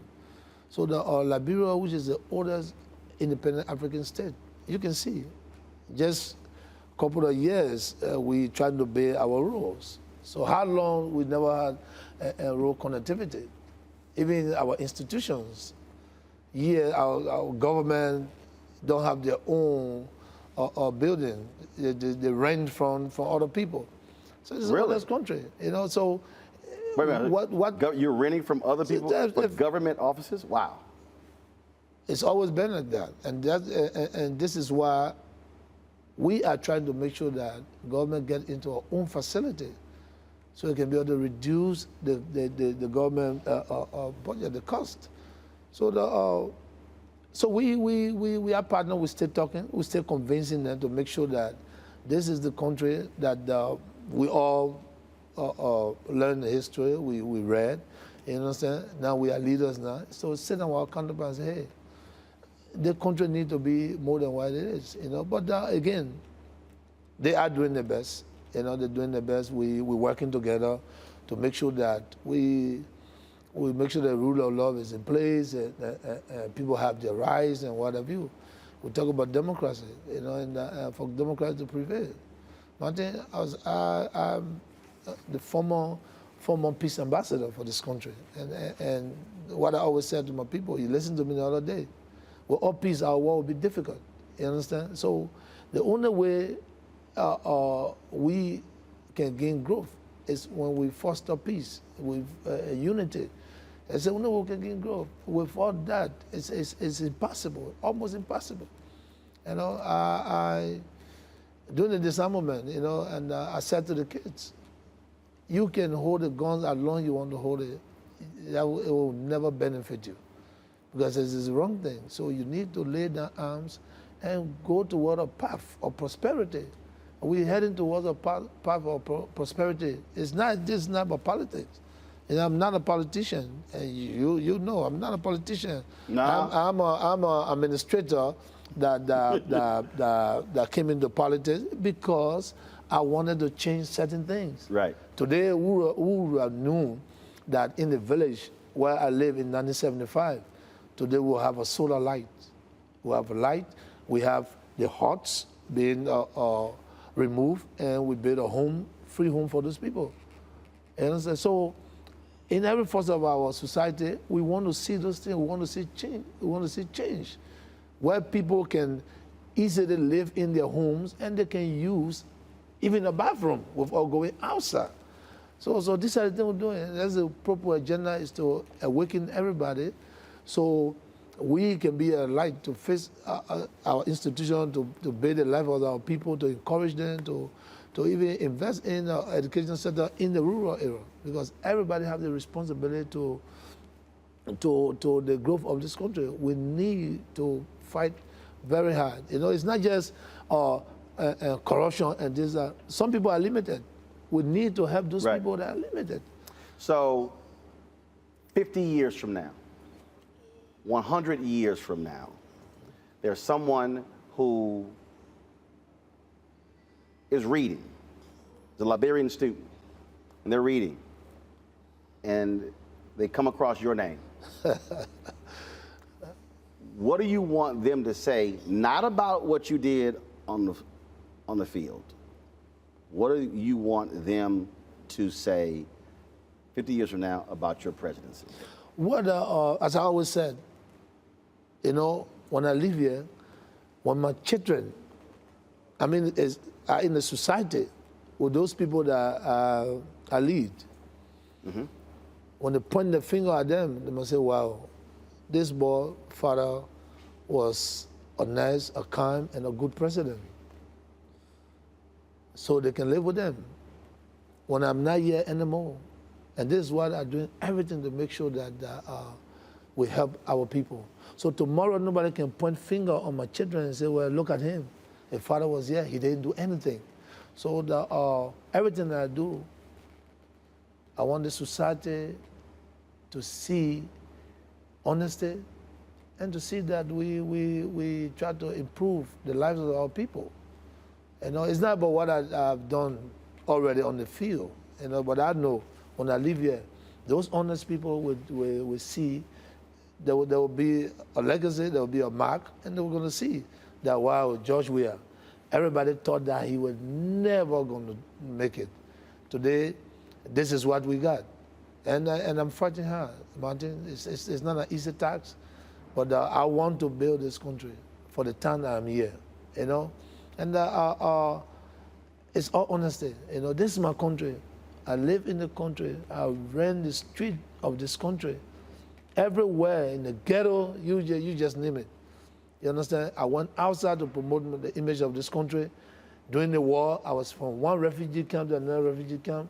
And this is why when I talk about peace, I know how they live in refugee camps.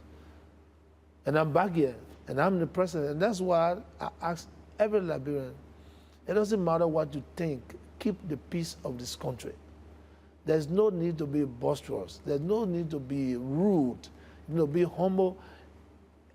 Politicians or opposition, what have you, speak the language that will give you the opportunity to be leader in the future. So I want every Liberian, when I'm not here no more, it's not just for the praise, to see my mark. The legacy is being kept and left. And this is how I want to live. So tomorrow, it's not just going there to promote Africa in sports, you understand? But in my country. But today, you can see that every African know that when it was difficult, it was not just playing this, kicking the soccer ball around. It was the message that we gave, that we all can work together. There's no need to be racist. You know, we can work together. And this is a world of diversity. I have to know you, you have to know me. The things that you don't like, I have to make sure that I don't do the things you don't like. We can work together. And I was successful in doing that. And I want to do this in my country. Peace in Liberia is the best way. No peace is the wrong thing to do. So again, I'm honored to be here with you, you know, to answer your question. But I think you should be coming. You should be coming often. You know, encourage people to come. This is a beautiful country. It is. Warm people, kind-hearted, Good people. In every society, you will see some. That's everywhere. Yeah, everywhere. But they call it. And the good thing about it, like I said, I live in New York, Staten Island, live in Queens, I live in Miami, Fort Lauderdale.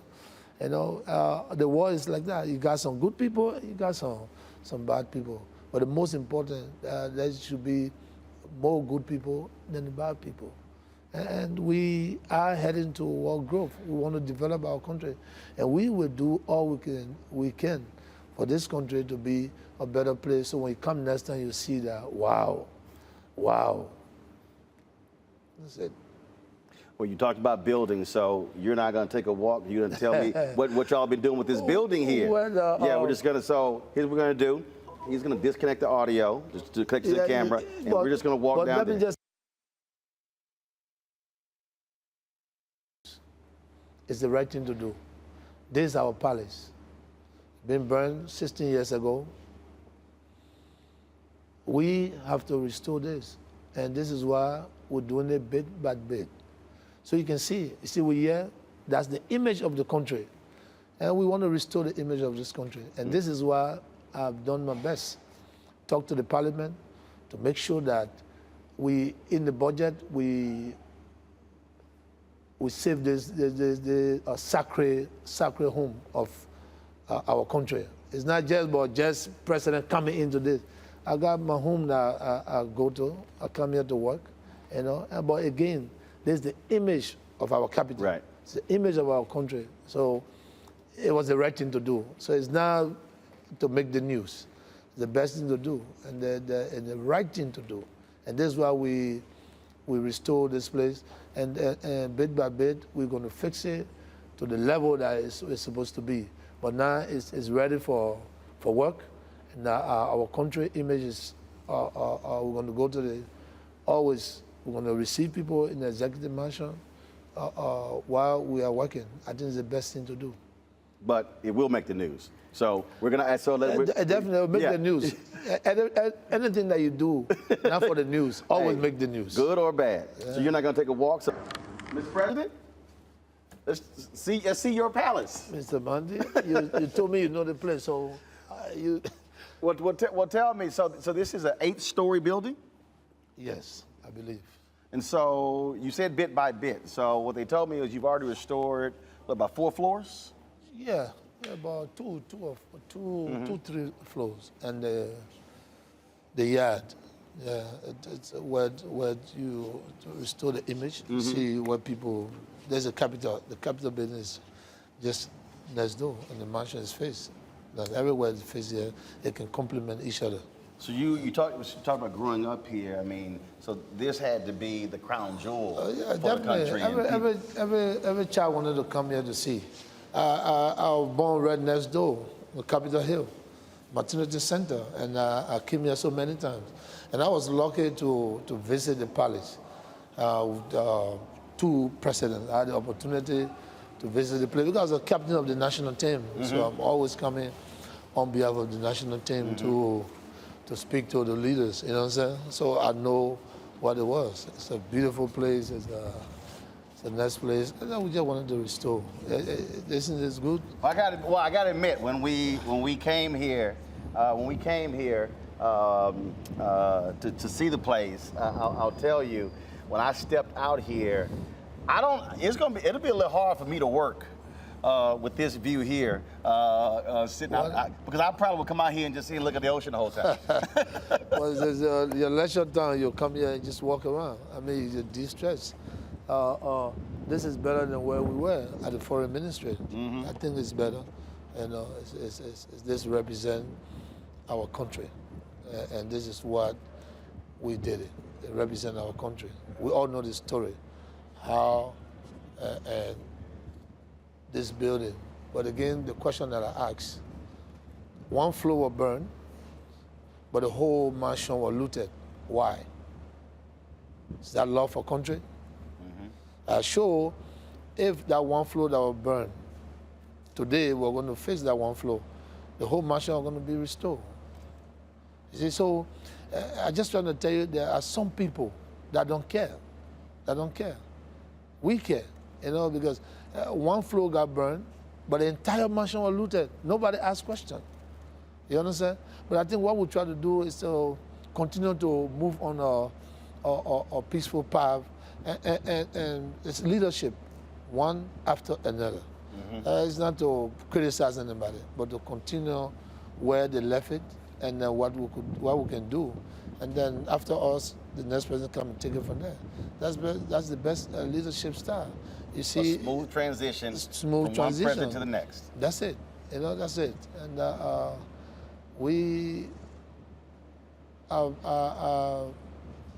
partner with the Americans, we see how their democracy works.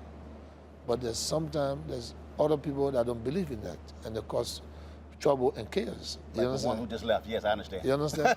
so it's the society that we live. But again, the best thing to do is to keep telling people, look, this is the right thing to do. You know, to forcing and fighting, it's not the essence of life. Because when you destroy, there's no hope. Right. You know, when everything is okay, when you can dialogue, then you have a hope. You know, you can be what you want to be. You know, anybody can be somebody. You never know. That's what I said to my friends. I was here with you. I was in the street. I'm in the ghetto, born with parents that have great possibility, but I ended up in the ghetto. But my destiny was not tied into the ghetto. But maybe that was experience to continue to see how things are. Now, when I decided to discipline myself, I saw myself somewhere else, opportunity, and today I'm here. But when you're alive, there's a lot of opportunity you can get. If you are no more, you're gone. So war and destabilization, all those things are not called for. Right. You know what I'm saying? I can be here tomorrow when I'm here. I can see what you do when you get there. And, you know, and maybe you need my advice. Then I can advise you to say, well, when I was there, that certain thing I did, and I could have achieved it, but I could not. But I think that's the best thing to do. So we leaders today, we can work tomorrow for the country, even as an agent of the country. You know, so we shouldn't see each other as just politicians. We family. We want family. Most of my friends that I grew up with in school, they are running against. Some of them ran against me. You understand? They ran against me. But that's the beauty of true democracy. You understand? I went to 2 elections, not in 2005 and 2010. The first, I went as a head of the ticket. The second, and they put me out. And then the third, I still on the head. And today I'm here. 2005 was not my, how to call it, but again, what happened in 2005? If I were going to persist and resist and believe that fighting was the way, it was not the rule of law, or looking at the country to move forward, maybe I'm not going to be here. Maybe I'm not going to be here. But the fact that I could even accept to be peace ambassador of what happened in the previous elections, since I had to call it today, I'm the president. So you can see that when there's peace, there's prosperity. You understand? So I want everybody to understand when I talk about peace, because it's important. It's important. President George Weah, I appreciate it. Thank you very much for having us here. Thank you, Martin. And good to see you. Right, we don't do the handshakes, but we'll definitely do we'll do that. I see you in your apartment. I was in Ghana for the year return in 2019. Okay. Oh, that's good. Nice. So I have a designer there who hooked me up. Oh, so, that's good. I wasn't going to wear a suit. There's no suit in my bag, so I got all traditional gear. You'd be surprised. I'm the the actual propos maker. I brought the style in the propos. I know. No, they made sure that I go back with several outfits. That's it. Propos, how you call it? Propos. Propos. Yeah. Oh, propos. So I go back. So it's called propos suit? Yeah, propos suit. Yeah, okay. Propos, yeah. But I can't wear with the tennis shoes. You can wear with sneakers, you can wear with anything. I got to wear loafers. Loafers. Can't wear tennis shoes. But that's good. Loafers is good. That's the best thing to do. I appreciate it, sir. Thank you very much and good luck. Okay. We're going to get